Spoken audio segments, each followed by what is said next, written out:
Les mois passent et les recherches pour retrouver Delphine Jubilard piétinent tristement. Si les forces de l'ordre n'ont plus d'espoir de retrouver l'infirmière de 33 ans toujours en vie, ils n'arrivent pour autant pas à retrouver un éventuel cadavre. Mais les recherches se poursuivent et les enquêteurs étudient de nouvelles pistes, et surtout, de nouveaux lieux.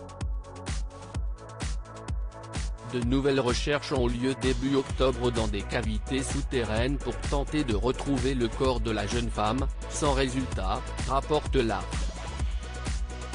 Une information dévoilée par la Dépêche du Midi, qui expliquait que les forces de l'ordre, qui n'arrivent pas à retrouver Delphine avec leurs propres moyens, ont fait appel à des gendarmes spécialistes de la spéléologie. Ce groupe spécialisé s'est donc rendu à Cagnac-les-Mines, vers la maison des Jubilard, pour chercher dans des endroits normalement impossibles d'accès. Ces gendarmes spéléologues ont pour mission de passer au crible toutes les cavités naturelles ou artificielles, grottes et autres étendues d'eau souterraine, des alentours. Ce groupe d'enquêteurs en milieu souterrain, GEM, ne semble pour l'instant ne rien avoir trouvé de convaincant et on ne sait pas combien de temps vont durer les recherches. Les deux juges d'instruction chargés de l'affaire semblent tout faire pour apporter des éléments de réponse. D'ailleurs, Cédric Jubilard a été longuement entendu vendredi 15 octobre. Il s'agissait du premier interrogatoire du suspect degré 1 en qualité de mis en examen.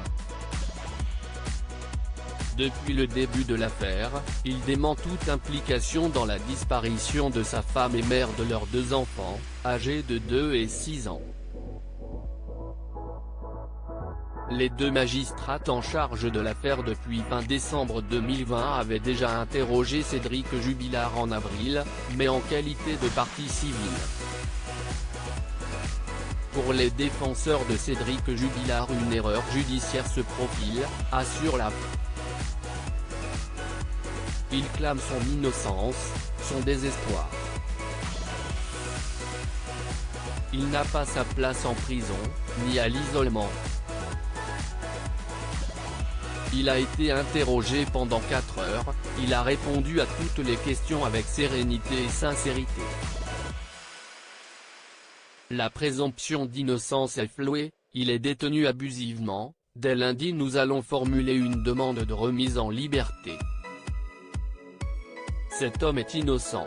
Il n'y a pas d'éléments, pas de preuves contre lui, a déclaré un des avocats de Cédric, Alexandre Martin, en sortant du palais de justice de Toulouse, où s'est déroulée l'audition. Delphine Jubilard, 33 ans, qui travaillait comme infirmière de nuit dans une clinique d'Albi, et son mari Cédric, peintre plaquiste intérimaire, qui allait divorcer, vivaient dans une villa encore en chantier à Cagnac-les-Mines, un village du Tarn. Le 16 décembre 2020 à l'aube, son mari signalait sa disparition aux gendarmes. Cédric Jubilard reste présumé innocent des faits qui lui sont reprochés jusqu'au jugement définitif de cette affaire.